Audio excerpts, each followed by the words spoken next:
Where did that come from? I mean, it's not like it's some kind of secret. You probably already know some bits and pieces of my past. My mother is also an architect. I've always adored her drawings, and when I was young, I used to sit next to her and watch her bring all kinds of buildings to life on paper. You could say my interest in architecture just naturally grew with time. Perhaps. In fact, I have also seen my mother argue with her clients, but she would always quickly find the motivation to return to her work. Unfortunately, I've barely had any contact with her since she remarried and moved abroad. Even if I wanted to ask her about her ability to stay positive after an argument, it would seem rude to barge into her life again over something as trivial as that. I did remember something else, though. When my mother left, she only carried some small personal luggage with her. She left most of the belongings in the house to me. At the time, she even told me that it would be great if I could learn a few lessons from her life experiences, so my life and career could go a little more smoothly. I hadn't quite come to grips with my emotions, and didn't really have it in me to go through any sentimental items, so I just packed anything with memories away in a box and haven't reopened it since. It's been a really long time. Now that so many years have passed, maybe I have finally developed the maturity I need to face those memories without losing my mind. Yeah, I should dig it out and take a look. Sorry, I've had too much to drink and wasn't thinking clearly. You're right. I should do these kinds of things with the support of a friend. Speaking of that, I can call you a friend now, right? Either way, thanks for reminding me that I can invite you to come along. Had I just gone back by myself, it would have looked like I'm deliberately trying to keep things from you. Ugh, thinking too hard about the words is giving me a headache, so I'll just give it to you straight. Thanks to your advice, I have decided to put my current projects on pause for now, and spend some time trying to rekindle the passion for my craft.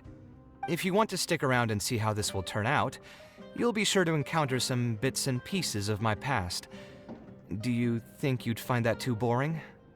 All right, then let's head back together. I mean, you already know where I live. Who knew that the day would come when I too would have some friends over? Let me see. I should have tidied up the place before I left the house this morning. Alhaitham shouldn't be home now either. He's usually in the records room at this time of the day. Anyway, there's no more time for drinks. I'll go take care of the bill. Alhaitham isn't in, so feel free to sit wherever.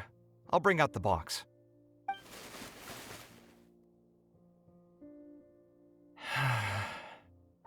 Oh, nothing. I just didn't realize how much time had passed. The box is pretty dusty, which means it's already been a while since I've moved into this place, and many years since my mother moved to Fontaine. I'm happy for her. I hope she'll be able to find happiness there. She raised me all by herself after my father passed away. It definitely wasn't easy for her. Anyway, enough about that. Let's see what I packed into this box. What are all these things? Oh, I remember now. This is a drawing I made in Port Ormos.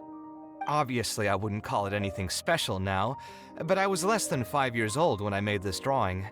That's more than 20 years ago. You could say it's pretty good for a child of that age.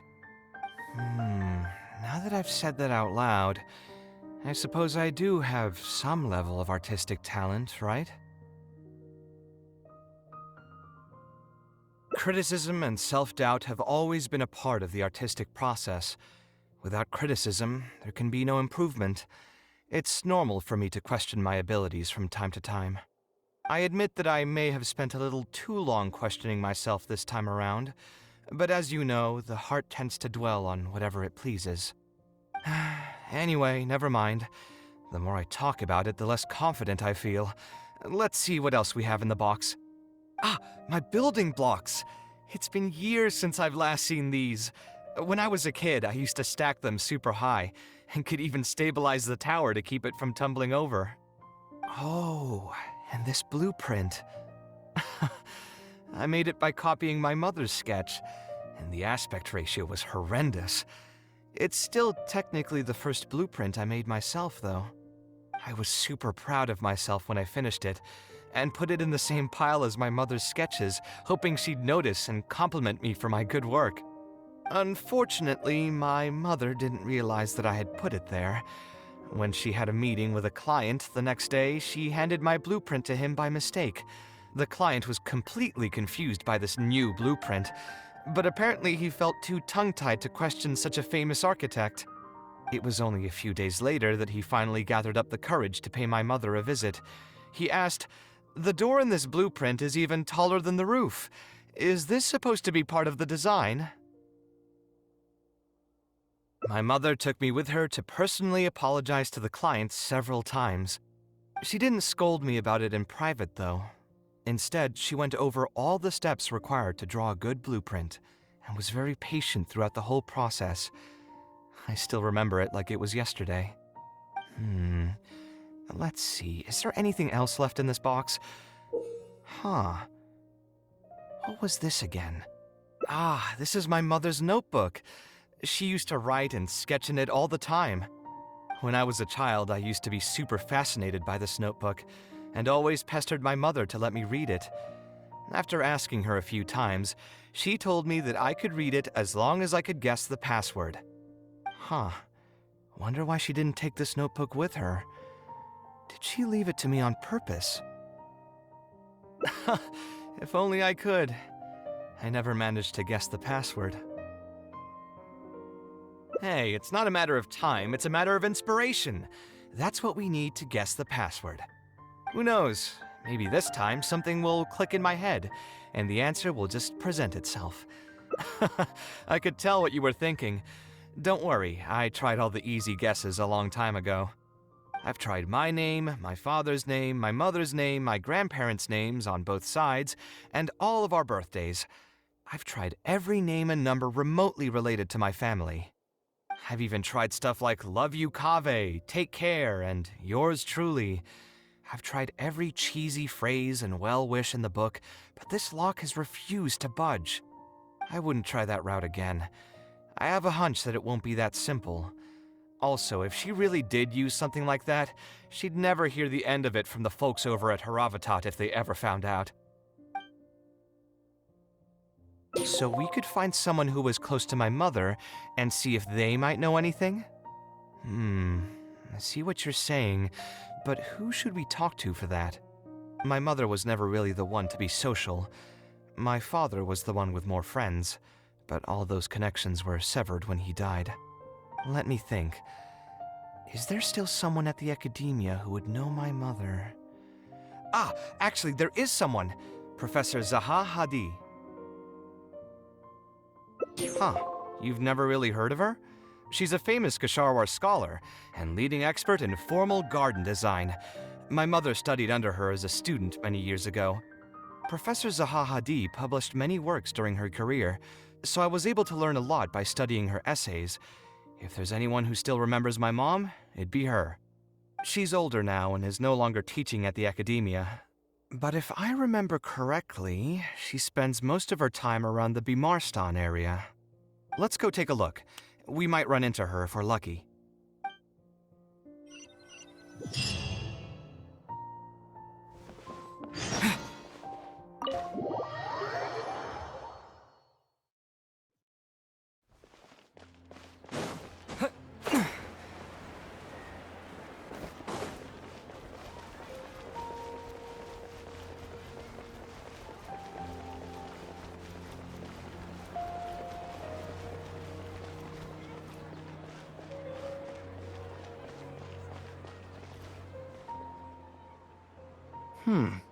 What am I supposed to do now?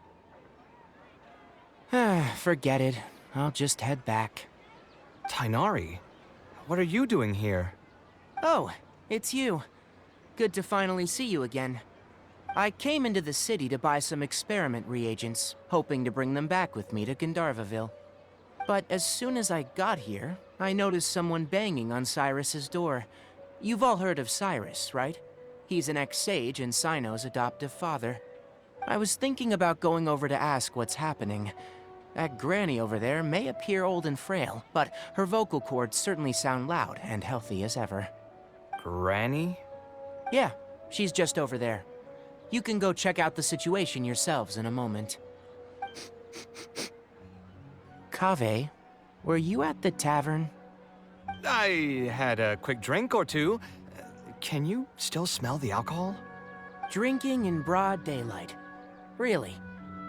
You want to pass out by the road and get run over by a sumpter beast like some mindless fungus, huh? And you, traveler? You didn't try to stop him?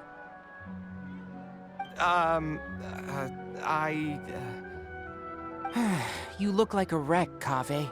What happened? Are you feeling down again? You know what? I'm hosting a meal at Pardis the Eye tomorrow evening.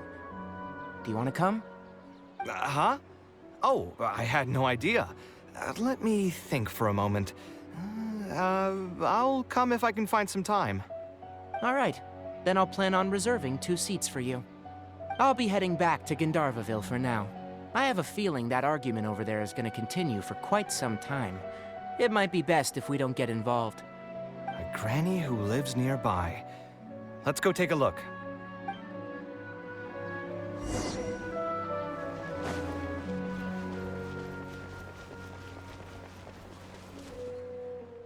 Ha!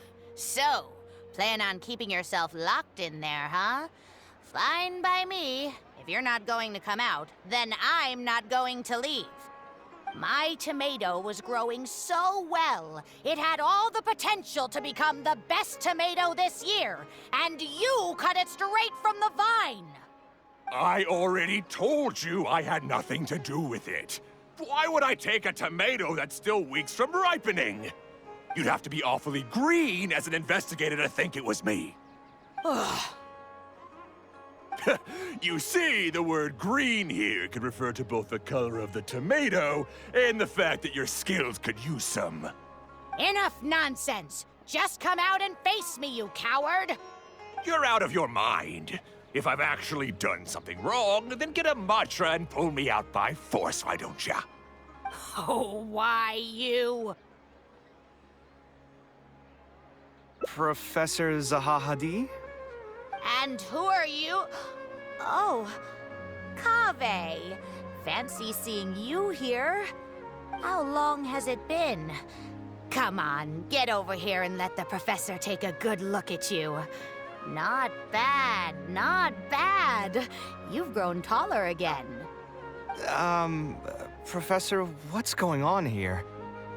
It's no big deal, really. A few of us old scholars got bored in our retirement and decided to put together a vegetable growing competition. At the end, whoever loses will have to go up on stage and do a performance for the winners. Which brings us to our current predicament. My tomato was sure to win until a certain someone decided they couldn't bear to lose. Hey, don't try to defame me in front of the kids. If we're airing out each other's dirty laundry now, then why don't we talk about you sneaking into Janat's garden the other night? Ahem! Lucky for you, seeing these youngsters come to pay their respects today has put me in a better mood. I'll let you off the hook, for now. Come on, let's go. We'll take our conversation elsewhere. He doesn't need to be a part of it. Yes, of course.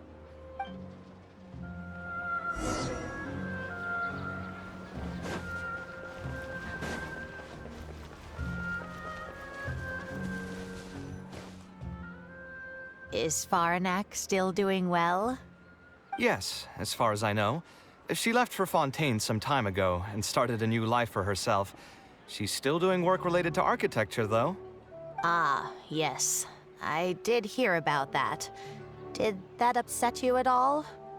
No, not at all. She's already sacrificed a lot raising me as a single mother.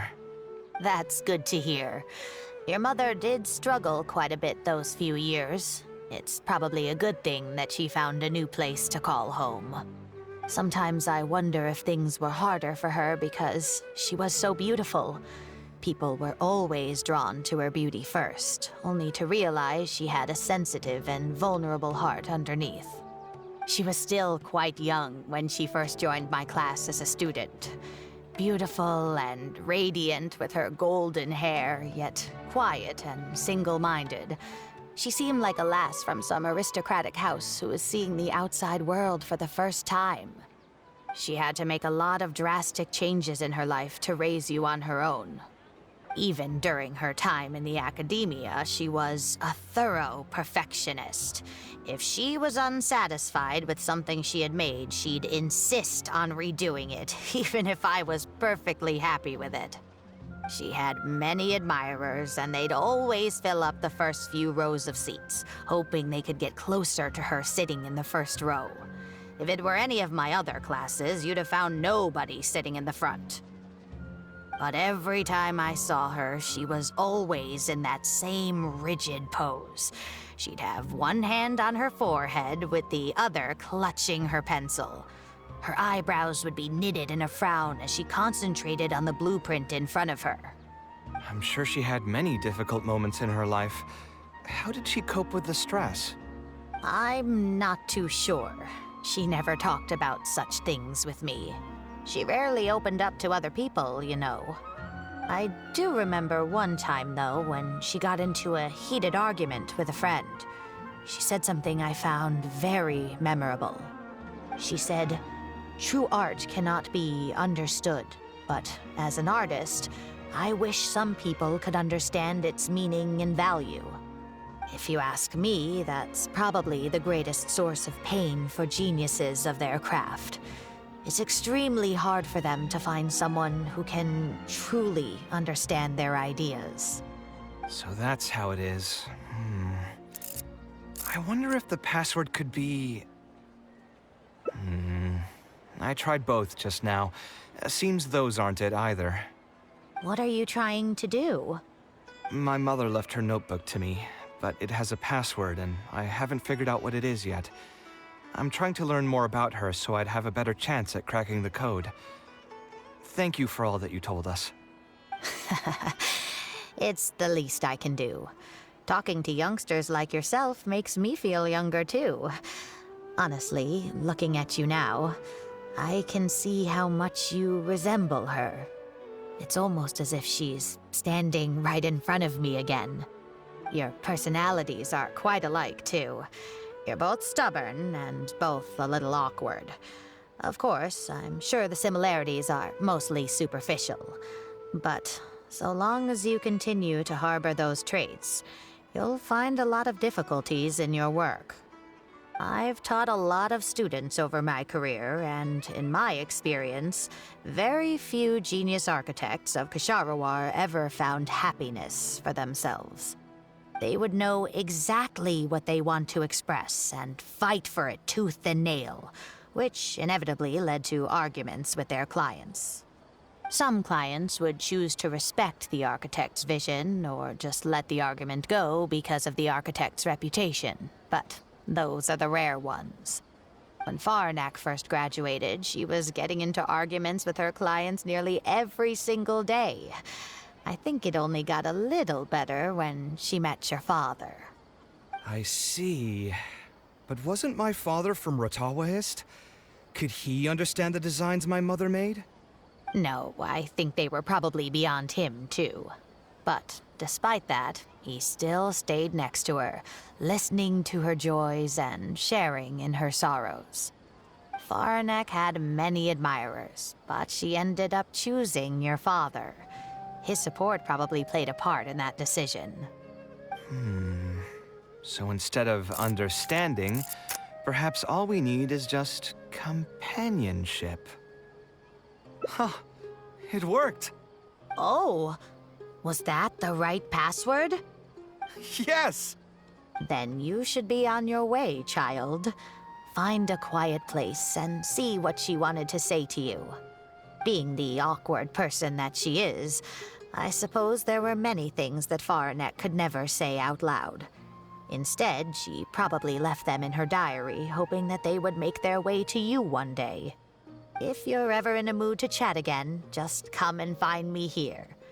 You're always welcome to discuss architecture topics with me as well. Thank you so much, Professor. There's no need to be so formal. I'll let you kids go. It's time for me to take another stroll around the vegetable garden. I wonder what my mother could have written about. They all say Zaha Hadid's class is the toughest, but I think it's actually not too bad. On the other hand, though, structural mechanics is definitely a pain, no matter how you try to approach it. I doubled down and managed to get through it in the end. I met someone special. At first, I didn't think much of him, but now, I feel very happy whenever I get to spend time with him. We decided to name our son Kaveh. I don't think a younger me would have ever imagined forming such an intimate bond with another person. Back then, I lived only in the shadow of myself, as well as that of the dream in my heart. The bad news came. And even though it's been several days now, I still can't bring myself to come to terms with what happened. My eyes are so swollen, it's hard to see. What if they're all lying to me? And this is just a long, cruel dream. But I have to face reality. I still have someone to take care of. No matter what happens, I'll do my best to raise my son on my own. Huh? Is this a drawing? Seems like it was done by my mother. This blonde man was probably my father, but who are the other people in the picture? Huh? Why do a few of them look somewhat familiar? From the dates in the notebook, she probably drew this more than 30 years ago. I hadn't even been born yet. Maybe we were thinking too much. Oh, there are a few lines written in the diary about this as well.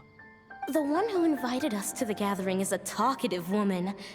Including us, 3 couples showed up. There was also a person who came alone.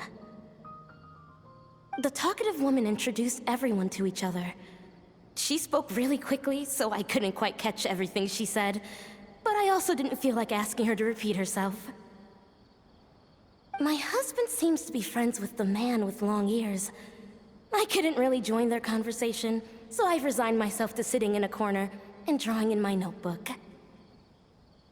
I don't think I'd be able to become friends with any of these people, especially that stiff-looking couple. That man is certainly very handsome, but he would constantly alternate between disjointed and serious ways of talking. His wife is a bit more bearable. We were not acquainted with each other to begin with, and I doubt we'll see each other again after this gathering. The ambiance of this gathering is surprisingly pleasant, however. Talking to people can allow us to find some peace after a long day. Maybe my son will also partake in these gatherings in the future. I hope he'll be able to make many friends. Who would have thought my mother used to attend that kind of thing? It seemed she was only good at talking about her own work, and found it difficult to join into other conversations. As a result, she often kept to herself and would be off to the side, drawing. There's more written on the back. Oh, it seems like it was written to me. Kaveh. I was both overjoyed and distressed when I learned of your decision to continue your studies in Kasharwar. You are very talented, and I am confident that you will become an architect of much acclaim. However, the more talented you are as an artist, the more misery and anguish you may encounter. No one will be able to help you during your journey as an artist.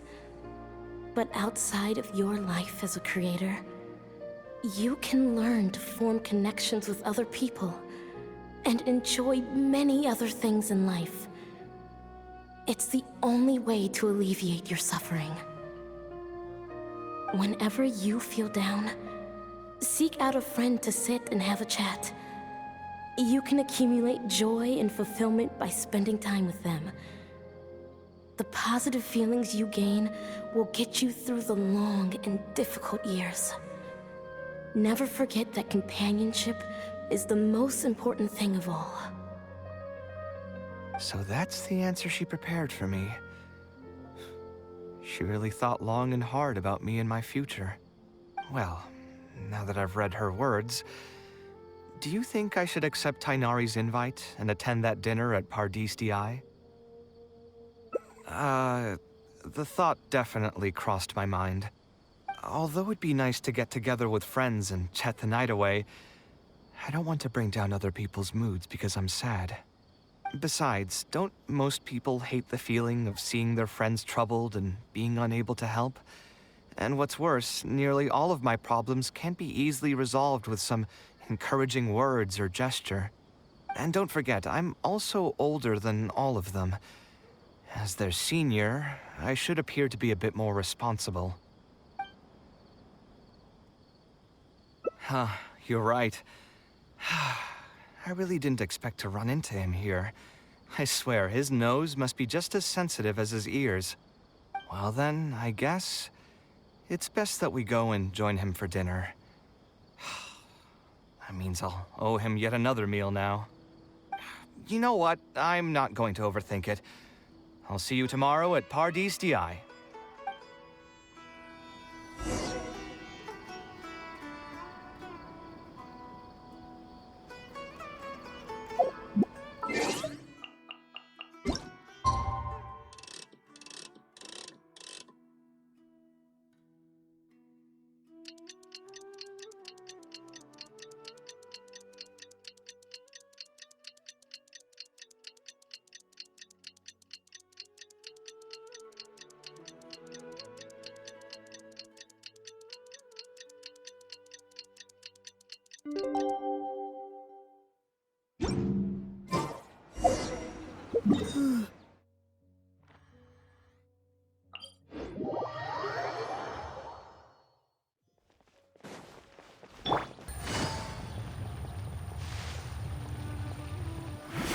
Take it easy.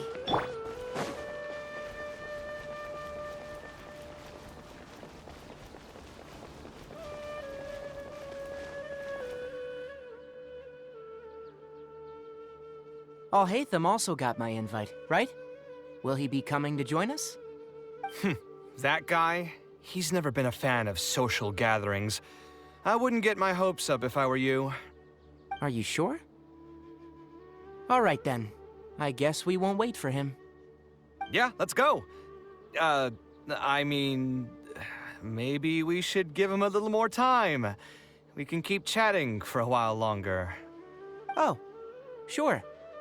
You still haven't told me, what's the occasion for getting us together here at Pardis Di? We're celebrating the end of the first phase of Kale's studies. I wanted to thank you all for the help you've given her along the way. Then where's Kale? She said she wanted to show everyone a bit of what she's learned, so she's still doing some last-minute prep at home. She'll be here shortly. Anyway, let's get started. To tell you the truth, I'm actually not so confident that the second phase will go as well as the first.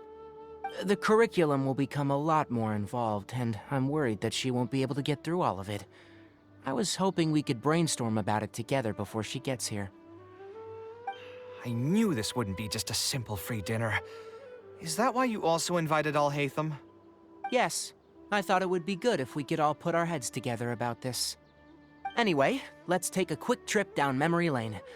What did you guys do when you ran into a problem that you didn't know how to solve? Or got assigned a project that you knew you weren't gonna finish on time?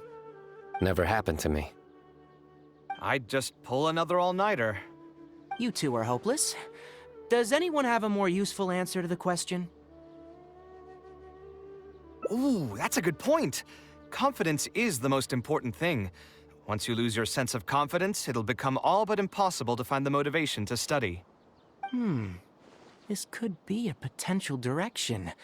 I have already redesigned the literacy curriculum, and I was originally hoping to ask Alhaitham for his opinion, but... It's very simple. Instead of focusing on the amount of material you would like to teach, focus on the amount the student would be able to remember. Wow, you actually showed up. I could probably count the number of times you've actually come to gatherings like this on just one hand. It's still more than the number of times you've managed to get a proposal approved on the first try. As long as you're still aware. So, what made the difference this time? Are you looking to drink your sorrows away with some friends? That's your purpose for being here, not mine. Don't project your ways of thinking onto me. So you're saying the only reason you came is to help Tainari with his brainstorming? Precisely. Kale will have a long road in front of her. Hey, just to get one thing clear. Even if Kale manages to make her way to the Academia, we cannot let her enroll in her Avatat. Kasharawar is obviously the best choice for her. She's been a trainee forest ranger for so long, she'll definitely be good with her hands. What are you saying? Spontamad is the better choice. It's where I graduated from, after all. Then what about Amorta? That's the Darshan her master actually graduated from. There are only 2 other Darshans left. We might as well select all of them on her enrollment application. I'm trying to have a serious discussion here. Traveler, you aren't associated with any of the 6 Darshans. In your opinion, which Darshan would be the best choice for Kale? Well said. Agreed. And my goal in inviting you here was to gather some thoughts on the execution of this second phase. Phase 2 far exceeds Phase 1 in both curriculum complexity and the speed of instruction. I hope Kale has prepared herself for what is coming. Hey, what are you thinking now? Please don't tell me you're planning on lending her those abstruse books from your home library. Actually, I was thinking about lending her a professions guide. I'll make sure to write, "Don't become an architect" on the front page of that. You're right, I can't deny that. Is there another phase after Phase 2? What's the ultimate goal of all of this? Are we trying to prepare her for a job in the Academia? We don't need to think that far ahead. Hold that thought, though. I think my vegetables are done.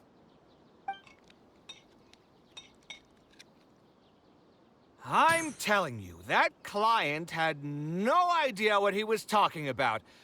No matter what I did, he had something bad to say about it. Have you considered finding another client? They're all the same. I haven't had a good night's sleep for months now. Who do they think they are, ordering me to alter my design over and over again just because they have some Mora? It's too late now to change careers. You might as well try to find some joy in the pain. Besides, you'll be getting up in the middle of the night to make edits to your own design even when the client doesn't request it. No. That's not true. Cheer up, Kaveh. I'll tell you a new joke. We'll save that for the end, Sino. You can keep it to yourself until then. Whatever. I'm not going to use my brain anymore. Let's drink tonight to our heart's content.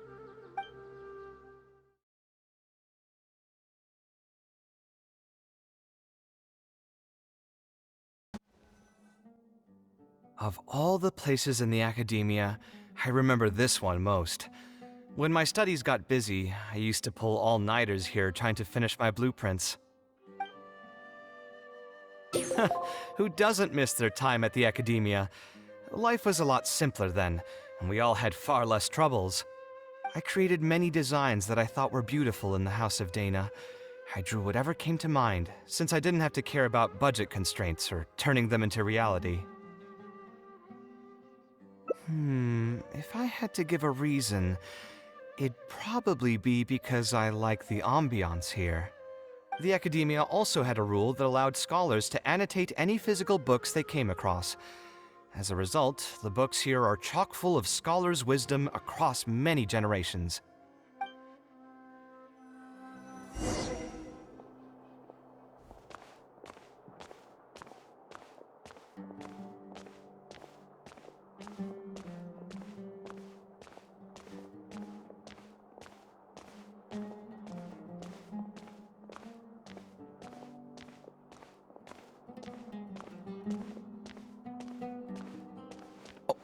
Here, this is a great example.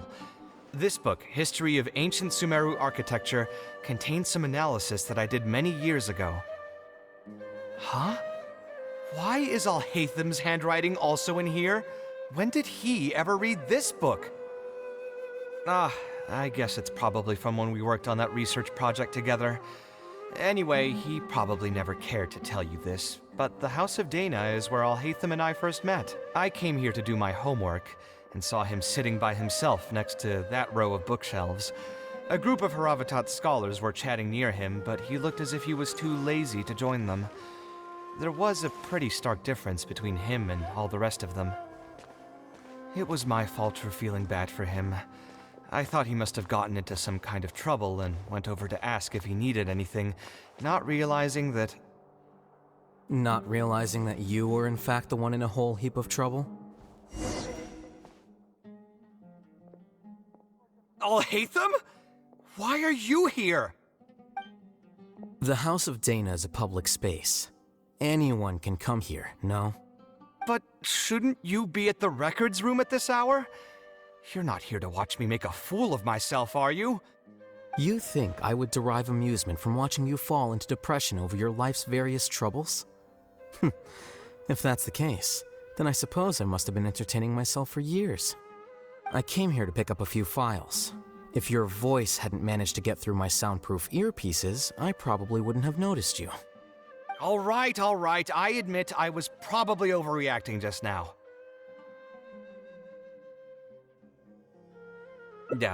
Probably not when he's right here with us. As his senior, I shouldn't try to tarnish his reputation. There was nothing embarrassing or shameful about it. When I was still a student at the academia, I once collaborated with Kaveh on a research project. A collaboration is usually beneficial for all parties, but due to issues with our personalities, we ended up going our separate ways before completing the project. We had a number of differences, and they remain unresolved even today. But there's no point going into that right now. The more important question is, why are you at the House of Dana? As a senior scholar, isn't it my responsibility to offer my friend a quick tour and explanation of the Academia's architecture? I see. Then let me guess. Your next stop will be the pavilions around Razan Garden? Our famed architect sure loves showing off that corner to all his friends. Oh, and Kaveh, a lot of the books you annotated have been moved to the innermost section of that bookshelf over there. You'll have to dig them out yourself if you need to find them. Huh? But why would you know that? Don't tell me you finally had an epiphany and realized that there's great virtue in respecting your elder's work. Sure, if that will give you some self-confidence. Leave any words of thanks you may have to the ex-Grand Conservator. The last time he was here, he was complaining that he had received reports from current students. The main grievance being that the annotations are too long and difficult to read. As a result, the books you annotated have been moved to the back shelves. What? But all of my annotations were extremely important. Instead of reporting me, they should have been thanking me for my service. The notes that I took, they couldn't have asked for a better analysis of those books. Okay, just you wait. I'm going to fix this right now. I'll dig all the books out and return them to the proper shelves. Oh, we'll wait. Anyway, you were about to say he's feeling a bit down? Put through the ringer. What an interesting phrase. I assume he used those exact words himself? He probably did suffer quite a bit, that's true. He always spends a lot of time editing his proposals, with the goal of satisfying as many of the client's preferences as possible. But the satisfaction of one client will not translate to general satisfaction with his work. Many problems in life can only be solved by a fundamental change of attitude. As the leading genius of Ksharawar, Kaveh should have both the right and the confidence to reject any unreasonable demands. There are plenty of architects in Sumeru who are inferior to him in skill, yet far more irascible in temperament. What's more, there are plenty of people who look up to such individuals as paragons of staying true to one's principles. Clearly, his predicament is inevitable, since he holds other people's feelings as more important than his own. Of course, each person is different, and we should respect the paths that they have chosen for themselves. Admonitions will serve no purpose. People tend to succumb to familiar pitfalls, and this is especially true for those who believe it's their duty to carry more burdens on their shoulders.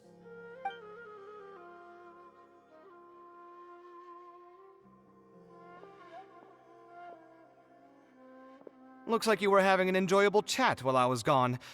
Were you talking about me by any chance? What do you think? What else is there to talk about? Surely no one would be interested in talking about the files that you were browsing through earlier. Anyway, you should take a look at this. Look at this comment on page 82. Dear Kaveh, thank you so much for annotating this book in such detail. It was a great help to me. See that? Now that's how a student should treat their seniors. And it looks like you're already in a much better mood now.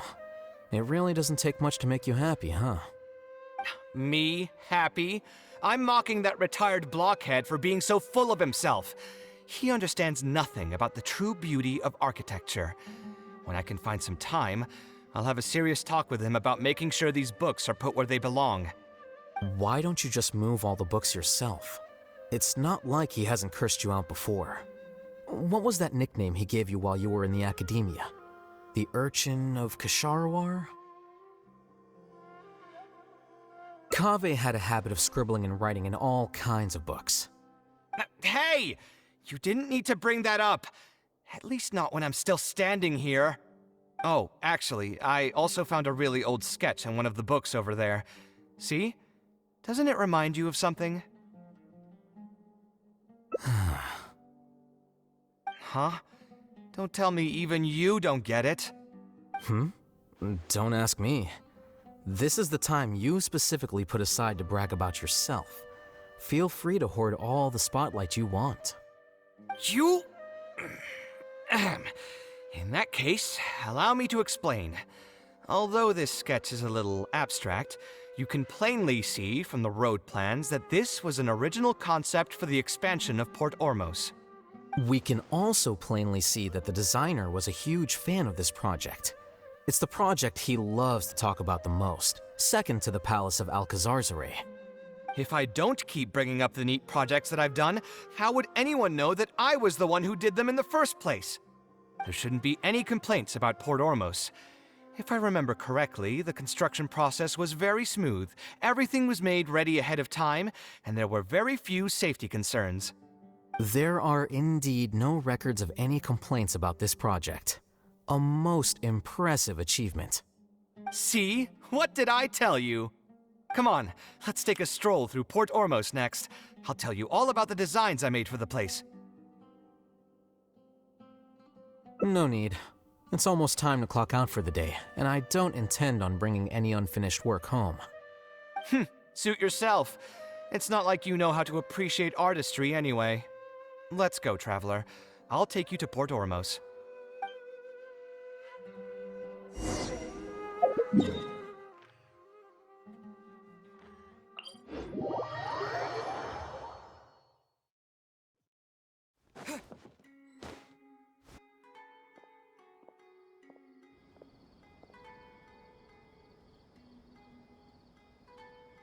Port Ormos. No, I didn't design any one specific building. Most of my work here concerned structural renovation. Port Ormos had already existed since I was still a young child. It wasn't as large as it is now, though. It only came to its current size after a sizable expansion. I was part of that project. The arch bridge over there, for example, that was one of my designs. When I was first tasked with the project, I decided to reference the growth patterns of nearby trees to split Port Ormos into 2 levels. My goal was to improve the overall utilization of space. We ran into a lot of issues during construction, but thankfully, we were still able to achieve the original vision. Residents can now behold all the ships entering and leaving the harbor from the vantage point of the bridge, while visitors can recognize the site of Port Ormos from a long ways away. I was still young and new to the trade back then. I could hardly believe that an idea in my head could become reality and remain in the world for many years to come. The true cornerstone of the creative process. the point about the design that will be ultimately used to judge its true worth. It was the first time that it became crystal clear in my mind. Once built, a building will continue to stand. Countless people will see it, and countless more will step inside it. Its final worth, whether it's good or bad, will be assessed by the countless generations of people that interact with the building during their lives. You think so? I'm glad to hear that. But even with this project, I still had one small regret. My budget was tight, and I was unable to use the higher quality timber I had originally intended for the design. I knew that some concessions on aesthetics would be needed as soon as I agreed to a proposal that prioritized the practical functions of the project. Us creative types know better than anyone that most projects cannot be completed without a few regrets. Even the Palace of Alcazarzaray was not perfect. Yeah, you're right. I should learn to look toward future opportunities, and believe that any regrets I have can be overcome in time. We've spent long enough here. There's still one last place I want to go, but it's a little far. Would you be interested in a quick trip to the desert? Great. Most of my projects over the last few years have had something to do with the desert, partially because there's a special place there that I often visit. This is a rare opportunity, so why don't you come along and see it for yourself? If you ever feel down, maybe you'll be able to go there and feel better too.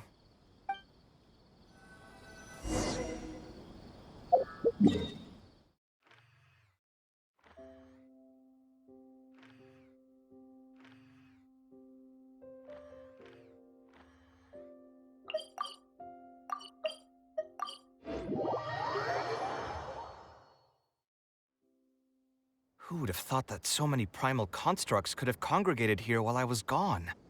We won't be able to sit and talk peacefully with these guys around. Let's clear the area.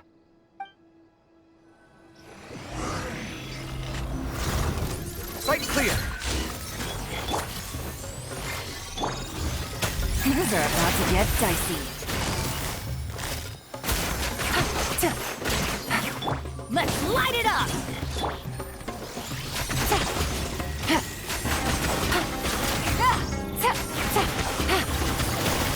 Busted.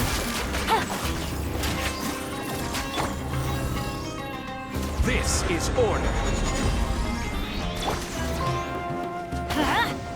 Everybody stand back! Come at me!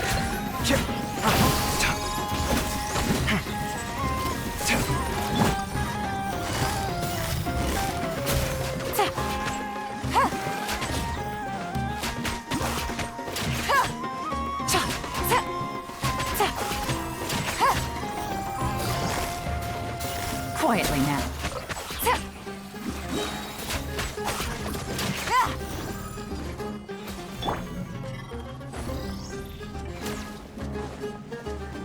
Site clear!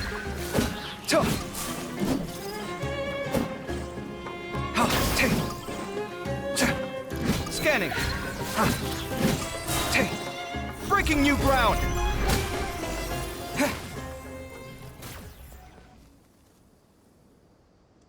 Isn't this place great? I often come here to clear my mind when I'm dealing with a difficult situation. You know what I mean. Everyone finds themselves in frustrating situations once in a while. Just take me as an example. My family life got shaken up quite a bit when I was young.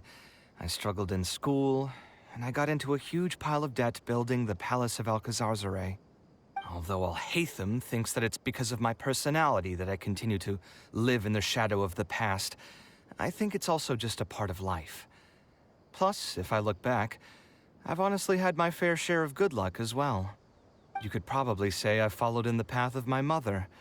Like her, I've gained a name for myself as an architect, built something that's seen as my magnum opus, and found many projects that others have entrusted to me to finish. Life is too boring when you live with no enthusiasm and passion. Only those who believe in the inherent meaning of it can capture the small nuances of everyday life and turn them into inspiration for beautiful designs. Of course, I will concede that loving something also means taking it to heart. So to an extent, caring is also a source of pain. If I didn't love my work, I wouldn't be so torn up about it all the time. But still, isn't this place beautiful? Despite the erosion from the winds and changing seasons, you can still perceive its past beauty and glory. With different landforms come different architectural styles. The desert's history has left it with few records regarding its buildings, so I often visit the desert to investigate things in person. The sight here has moved me ever since the first time I laid my eyes on it. I told myself that one day, I would also be able to create buildings that move others. My pain will one day fade into nothing, just as I reach the end of my life. But buildings are different. They are far more valuable than most materialistic things, and far more durable than human flesh. As long as there remain souls in the world who can decipher the meaning behind them, they will also have acknowledged me across the vast stream of time. If you were to ask me what art is, that would be my answer. You think so? But I feel I've always been like this. Remember that question I brought up before? The one about whether I should see art as a divine gift of inspiration from the gods, or as a product of my own existential struggle. I still haven't found an answer to that yet. But if art wasn't inherently paradoxical and enigmatic, then people probably wouldn't be drawn to it. Those who pursue art will be unable to avoid the pain that it naturally brings. Will often be floating on cloud 9 one second, and sinking in a mire the next. I'll try gathering my thoughts again once I've found a way to define art in the first place. In any case, thank you so much for listening to everything I had to say.